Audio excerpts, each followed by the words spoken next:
अस्सलाम वालेकुम बेटा, क्या हाल है? आप लोग ठीक हैं? आज हमने इस्लामियत की तैयारी का हदीस हमने आज करनी है। हमने आयत की थी, आयत नंबर 3, ठीक है। इसका तर्जमा और तशरीह मैंने आपको करवाया था। आज हम हदीस करेंगे। हदीस नंबर 3 है और हदीस नंबर 3 हमारी है रोज़े के सिलसिले में है, ठीक है। तो इसमें देखें अरबी हदीस देखें, अस्सौमु ली व अना अजज़ी बिही, यानी कि रोज़ा मेरे लिए है, मैं इसकी जज़ा दूंगा। किसने कहा? ये अल्लाह ताला ने फरमाया कि रोज़ा मेरे लिए है और मैं इसकी जज़ा दूंगा, यानी कि इसका बदला जो है, इसका अजर जो है वो अल्लाह ताला ही देगा। रोज़े की इतनी अहमियत बयान की गई है कि इसका जो रोज़े के बदले में, यानी कि सुबह से लेकर शाम तक रोज़े की हालत में होना और अफ्तारी सहरी करना, फिर उसके बाद अफ्तारी शाम के वक्त करना, और इस दरमियान में हर चीज़ को उसके सामने, यानी कि खाने पीने की चीज़ें सामने होते हुए भी अपने दिल में सब्र करना, अपने आप को समझाना कि मैं रोज़े की हालत में हूँ, मैंने इन चीज़ों को हाथ भी नहीं लगाना बल्कि सोचना भी नहीं है। तो अपने दिमाग को बिल्कुल इन चीज़ों से दूर रखना रोज़ा कहलाता है, यानी कि रोज़े में जो है हम ऐसी चीज़ें, कोई भी चीज़ खाने से इज्तनाब करते हैं। इसमें मानी दिए गए बेटा, जरा देखिएगा। सौम, सौम का मतलब है रोज़ा। अना मैं, अजजी मैं जज़ा दूंगा, यानी कि अजजी जज़ा के लिए इस्तेमाल होता है, सौम जो है वो रोज़े के लिए इस्तेमाल हुआ है। लुगत अरब में सौम का मानी बाज रहने और रुक जाने के हैं, यानी कि अरबी के ग्रामर में सौम के मानी क्या है? रुक जाना या बाज रहना। और शरीयत में रोज़ा उसे कहते हैं कि खाने पीने और जिनसी ताल्लुकात से तुले फजर से रात शुरू होने तक परहेज किया जाए। हलाल ग़िज़ाओं का खाना पीना हराम नहीं, मगर रोज़ा की हालत में पाबंद कर दिया गया है कि इन जायज़ चीज़ों से भी परहेज किया जाए, यानी कि जो जो चीज़ें जायज़ हैं उनको भी हराम नहीं कहा गया बल्कि उनसे परहेज करने के लिए कहा गया है। और जो है रोज़े की हालत में जो है पाबंद कर दिया गया कि इन चीज़ों को आपने, इनके बारे में सोचना भी नहीं, खाना तो दूर की बात है, इनके बारे में सोचना भी नहीं है। इन जायज़ चीज़ों से भी परहेज किया जाए ताकि रोज़ादार के दिल में एक किस्म की बेनियाजी पैदा हो जाए। किस लिए ऐसा कहा गया कि जायज़ चीज़ें तुम्हारे सामने हैं, खाने पीने की चीज़ें हैं, ये जो भी चीज़ जायज़ है शरीयत में जायज़ करार दे दी गई है और आप उससे इज्तनाब कर रही हैं, उसको खाने से परहेज कर रही हैं, इस्तेमाल करने से परहेज कर रही हैं, तो वो किस लिए कहा गया है कि ये एक किस्म की बेनियाजी है। बेनियाजी आ जाती है इंसान के अंदर, यानी कि खाना पानी मौजूद होते हुए उनसे बेनियाज हो जाए। जो शख्स अल्लाह रब्बुल इज़्ज़त के हुक्म की तामीर में इन चीज़ों को तर्क कर देता है जो हलाल है, तो वो हराम चीज़ों और बुरे कामों की तरफ जाने की कब जुर्रत कर सकता है। यानी कि एक मिसाल है इसकी कि अगर सामने जो है हलाल चीज़ें हैं, सिर्फ अल्लाह की खातिर उसको हम तर्क कर दें, उसको ना खाएं, उसकी जो है उससे परहेज करें, तो ऐसा इंसान उसमें ये कैसे हो सकता है कि वो हराम चीज़ों की तरफ माइल हो जाए? ऐसा कभी भी हो ही नहीं सकता। उस इंसान में कभी भी ये जरूरत नहीं हो सकती कि वो हराम की तरफ जाए, क्योंकि वो जायज़, जो हलाल है, जो जायज़ है, उनको भी रोज़े की हालत में वो परहेज कर रहा है, उनको देखने से, उनको खाने पीने से, उनको इस्तेमाल करने से परहेज कर रहा है, तो वो कब ऐसा कर सकता है? वो कभी भी ऐसा नहीं चाहेगा कि वो हराम चीज़ों की तरफ माइल हो, और उसमें कभी भी ये जरूरत नहीं आ सकती। कुरान मजीद में है, या अय्युहल्लज़ीना आमनू कुतिबा अलैकुमुस सियामु कमा कुतिबा अलल्लज़ीना मिन क़ब्लिकुम लअल्लकुम तत्तकून, यानी कि ए ईमान वालो, तुम पर रोजे फर्ज किए गए हैं जिस तरह उन लोगों पर फर्ज किए गए थे जो तुमसे पहले होकर गुजरे हैं, ताकि तुम में तकवा पैदा हो। यानी कि क्या कहा गया है ईमान वालों के लिए कि ए ईमान वालों, तुम पर रोजे जो हैं वो फर्ज कर दिए गए हैं, तुम इसको छोड़ नहीं सकते हो। ये फर्ज है, वो फर्ज वो होते हैं जिन्हें हम छोड़ नहीं सकते। नमाज फर्ज है, हम नमाज छोड़ेंगे तो उसके हमें गुनाह होगा, और इसी तरह रोज़ा भी अगर छोड़ेंगे तो उसके लिए भी हमें गुनाह होगा। तो इसलिए हम रोज़ा छोड़ नहीं सकते, फर्ज जो होते हैं हम चीज़ों को, उनको छोड़ा नहीं जा सकता। और फिर ये कहा गया कि इसी तरह से तुम लोगों पर फर्ज किए गए हैं जिस तरह तुमसे पहले पिछले लोगों पर फर्ज किए गए थे। और ये किस लिए फर्ज किए गए हैं? ताकि तुम में तकवा पैदा हो सके, यानी कि तुम मुत्तकी और परहेजगार हो सको, इसलिए रोजा जो है तुम पर फर्ज कर दिया गया है।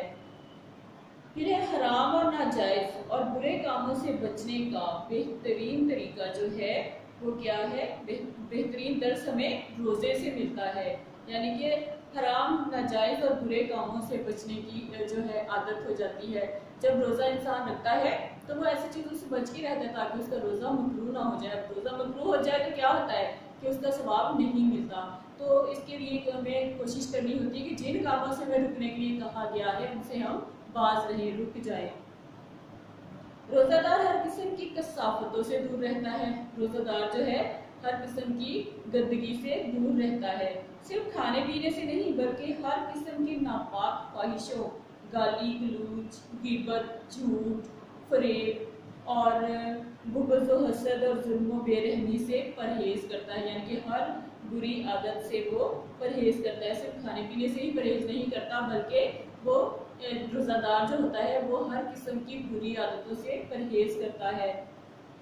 रोजे से इखलाक की हिफाजत, रूह की पाकीज़गी और नफ्स की तरबियत होती है।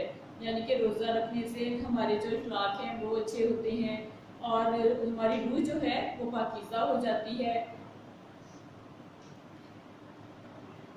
हर इबादत में रियाकारी और नुमाइश हो सकती है। अब जैसे कि नमाज है या हम कोई और इबादत कर रहे हैं तो उसको हम दिखाते हैं, यानी कि लोगों को ज़ाहिरी तौर पे नज़र आ रहा होता है कि फलां नमाज पढ़ रहा है या फलां इबादत कर रहा है, कुरान पाक पढ़ रहा है या नमाज पढ़ रहा है, ये क्या कर रहा है। लेकिन जो रोज़ा है उसमें रियाकारी नहीं होती, वो दिखावे के लिए नहीं होता।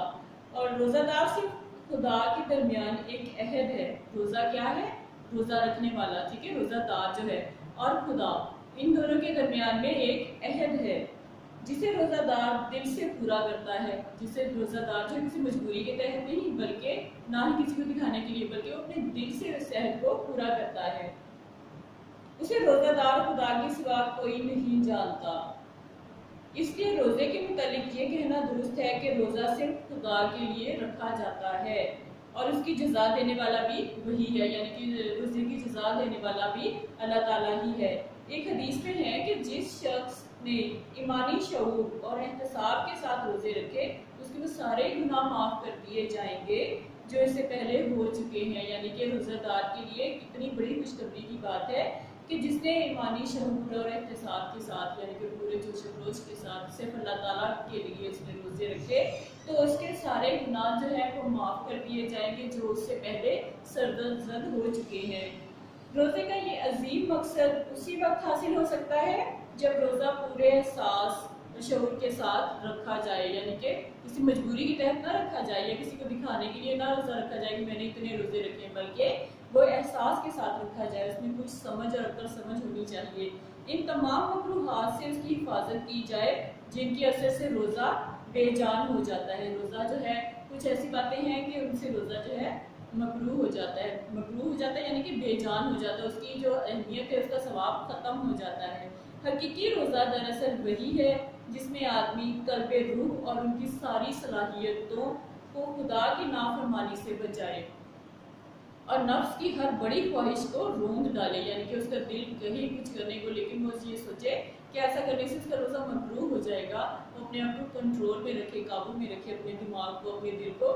तो उसको जो है नबी अकरम सल्लल्लाहु अलैहि वसल्लम का इरशाद है कि जब तू रोज़ा रखे तो लाजिम है कि तू अपने कानों, अपनी आंखों, अपनी जुबान और अपने हाथ और अपने सारे अज़ाए जिस्म को खुदा की नापसंदीदा बातों से रोक रखे।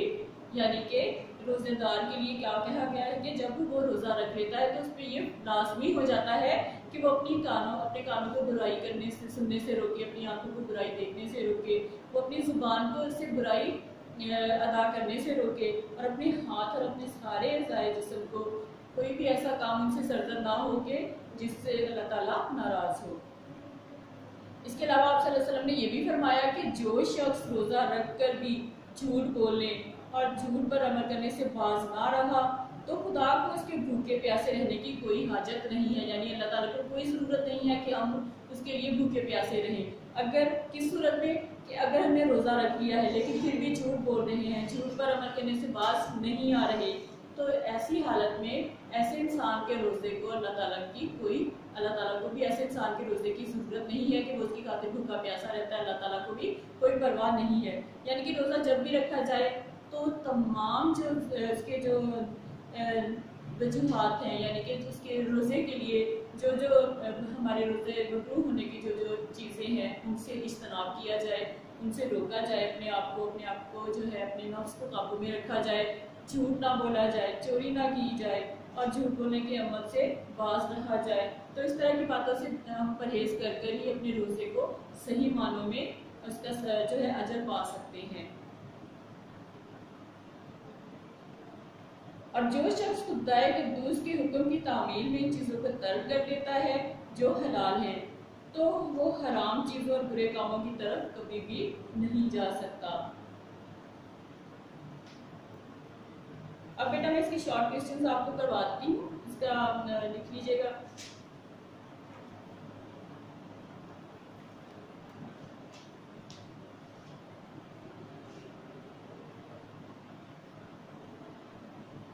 सबसे पहले लिखिए इसका सवाल। सवाल नंबर 1 है, सौम के मानी लिखिए।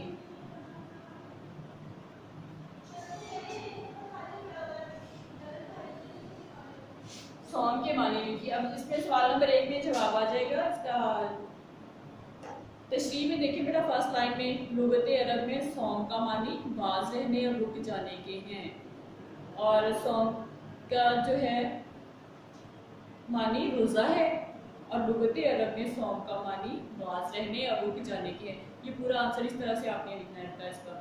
क्वेश्चन नंबर 2 नोट करें।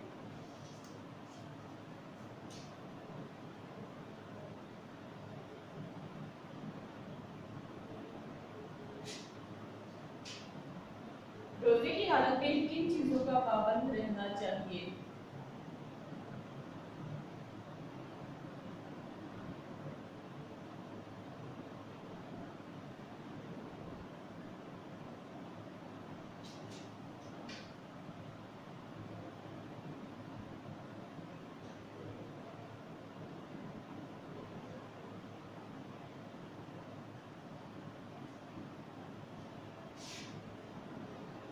अब सवाल है कि रोजे की हालत में किन चीजों का पाबंद रहना चाहिए। तो आप इसमें देखिए बेटा, तशरीह की सेकंड लाइन, सॉरी हाँ जी, सेकंड लाइन में देखिए, हलाल ग़िज़ाओं का खाना पीना यहाँ से लेकर और बेनियाज रहे, उनसे मुस्तगनी और बेनियाज रहे। यानी कि रोजे की हालत में किन चीज़ों का पाबंद रहना चाहिए कि जायज़ चीज़ों से भी परहेज किया जाए ताकि रोज़ेदार के दिल में किस्म की बेनियाजी पैदा हो जाए, और यानी खाना पानी मौजूद होते हुए उनसे मुस्तगनी और बेनियाज रहे। सवाल नंबर 2 का जवाब है। सवाल नंबर 3,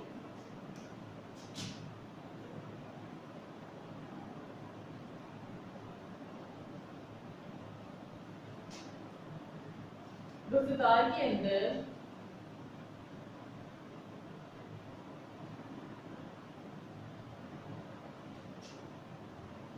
किस तरह की हिम्मत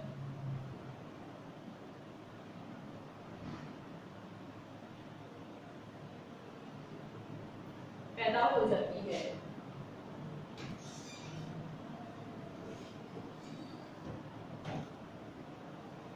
सवाल नंबर 3 है कि रोज़ेदार के अंदर किस तरह की हिम्मत पैदा हो जाती है। तो इसके लिए देखिए बेटा, इसका आंसर तशरीह का सेकंड पैराग्राफ देखिए। जो शख्स खुदाए कुद्दूस के हुक्म की तामील में इन चीज़ों को तर्क कर देता है जो हलाल है, तो वो हराम चीज़ों और बुरे कामों की तरफ जाने की कब जुर्रत कर सकता है। यानी कि उसके अंदर इतनी हिम्मत आ जाती है कि जो है वो हराम चीज़ों से बाज रहता है।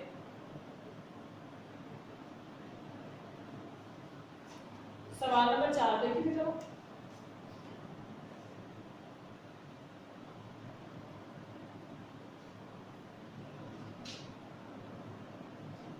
कामों से बचने का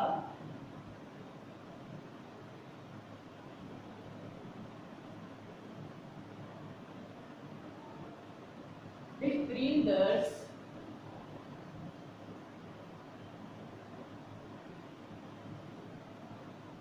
कैसे मिलता है।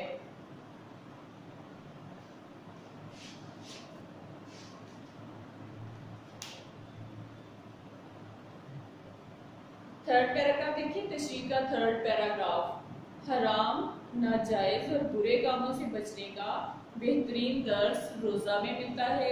रोज़ादार हर किस्म की कसाफतों से दूर रहता है, सिर्फ खाने पीने से नहीं बल्कि हर किस्म की नापाक ख्वाहिशों, गाली गलौज, गिबत, झूठ, फरेब, बुग़्ज़, रियाकारी और हसद और जुल्म और बेरहमी से परहेज करता है। यानी कि उसमें क्या दर्ज आ जाता है कि ऐसी चीज़ों से परहेज करना है। सवाल नंबर 5 लिखें।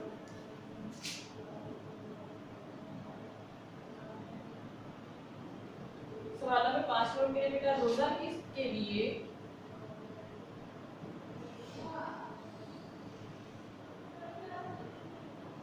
रखा जाता है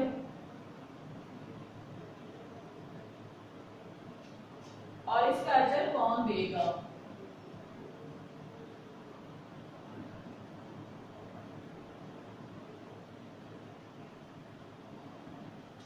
अब दो सवाल पूछे गए हैं कि रोजा किसके लिए रखा जाता है और दूसरा सवाल क्या है कि इसका अजर कौन देगा। तो इसका जो है रोजा किसके लिए रखा जाता है? सिर्फ खुदा के लिए रखा जाता है, अल्लाह ताला के लिए रखा जाता है।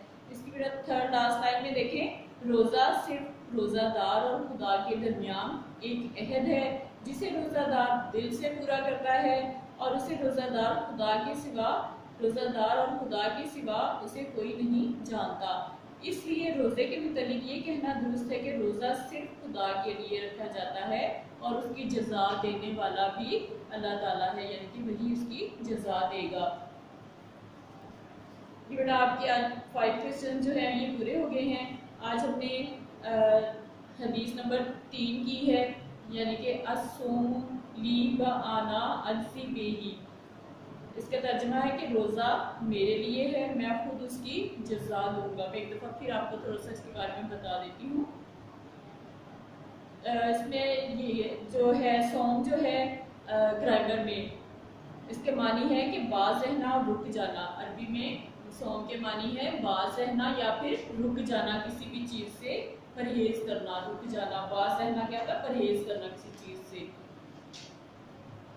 इस्लाम में रोज़ा उसे कहते हैं कि खाने पीने और जिनसी ताल्लुकात से तुले फजर से रात शुरू होने तक परहेज किया जाए, यानी कि सूरज निकलने से पहले से लेकर और सूरज गुरूब होने तक जिन चीज़ों से रोका गया है उनसे परहेज किया जाए। हलाल ग़िज़ाओं का खाना पीना हराम नहीं है, यानी कि चीज़ें जो हम खाते हैं उन्हीं से हमें परहेज करनी है रोज़ा रख के। तो ऐसा नहीं है कि इन चीज़ों से हमें परहेज करनी चाहिए, बल्कि ये हलाल चीज़ें हैं, लेकिन रोज़े की हालत में उससे इज्तनाब किया जाए, उसके बारे में सोचने से भी इज्तनाब किया जाए कि फलां चीज़ बहुत मज़े की है, मैं खाऊंगा, इसको बहुत मज़ा आएगा। ऐसा नहीं, बल्कि ऐसी चीज़ों को देखना भी नहीं चाहिए उनको जब तक कि इफ्तारी का वक्त ना हो जाए, रोज़ा खुलने का वक्त ना हो जाए, तब तक उनके बारे में ना सोचना चाहिए। और ताकि रोज़ेदार के दिल में एक किस्म की बेनियाजी पैदा हो जाए, यानी कि रोज़ेदार को इन चीज़ों से कोई भी लगाव ना रहे कि ये चीज़ें मेरे लिए बहुत अहमियत रखती, बल्कि उसके लिए अहमियत किस चीज़ की अहमियत होनी चाहिए? अपने रोज़े की, जो कि उसने अपने अल्लाह ताला के लिए, अपने रब के लिए रखा है। जो शख्स खुदाए क़ुद्दूस के हुक्म की तामील में इन चीज़ों को तर्क कर देता है जो हलाल है, तो वो हराम चीज़ों और बुरे कामों की तरफ जाने की भी जुर्रत नहीं करेगा। जो चीज़ें हलाल है अगर हम उनसे ही बाज रहेंगे, उनसे ही परहेज करेंगे, तो हमारे अंदर इतना हौसला पैदा हो जाएगा कि हम बुरे चीज़ों को तो देखें भी ना, उनकी तरफ देखने की हम जुर्रत भी ना करें। करना तो एक तरफ रहा, उनकी तरफ देखें भी ना हम, यानी कि इतनी जुर्रत एक रोज़ादार के दिल में आ जाती है। तो बेटा आपकी आज ये हदीस नंबर 3 का हमने तर्जुमा और उसके शॉर्ट क्वेश्चन जो थे वो किए हैं। अब हम नेक्स्ट लेक्चर में इंशाल्लाह मैं आपको इसकी तशरीह करवाऊँगी। आप अपनी नोटबुक जो है वो लाजमी इसकी बनाई हुई होगी आपने, तो साथ साथ आप लोग नोट करते जाया करें। और क्वेश्चन जो है कोशिश करें कि इनको भी आप अपनी बुक के नोटबुक के ऊपर भी किया करें और बुक के ऊपर भी मार्क कर लिया करें, ताकि समटाइम हो कि आपके पास नोटबुक नहीं है तो बुक से भी लर्न कर सकें, आपको कोई मसला ना पेश आए। तो ओके बेटा, अल्लाह हाफिज़। आपका लेक्चर कंप्लीट है आज का।